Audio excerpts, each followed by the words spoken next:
బాగున్నదని సరుకులు తీసుకోవడానికి వచ్చావా? నేను జనని వచ్చాం ఇంట్లో కావాల్సినవి తీసుకుందామని. అంటే మీనా బాగున్నారా? మీ నాన్న చెప్పారు నీకు మంచి సంబంధం క్యాన్సిల్ అయిపోయిందంట కదా. పెళ్లి చూపుల్లో కూడా స్కార్ఫ్ కట్టుకునే కూర్చోయింటుంది, అందుకే పారిపోయారేమో. మా ఇంట్లో ఏమైనా సీసీ కెమెరాలు పెట్టారా ఆంటీ? ఏంటి? అదే ఆంటీ, మీరు పక్కింటి విషయాల మీద పెట్టిన శ్రద్ధ మీ కొడుకు మీద అయినా పెట్టుంటే వాడైనా బాగుపడేవాడు. ఇంత మాట అన్నావే? తను చెప్పిన దాంట్లో తప్పేముంది? తను చెప్పింది చేయండి కదా జనని. ఎంత పొగరు వీళ్ళకి.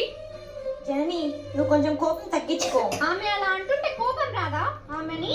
జనని వదిలేసి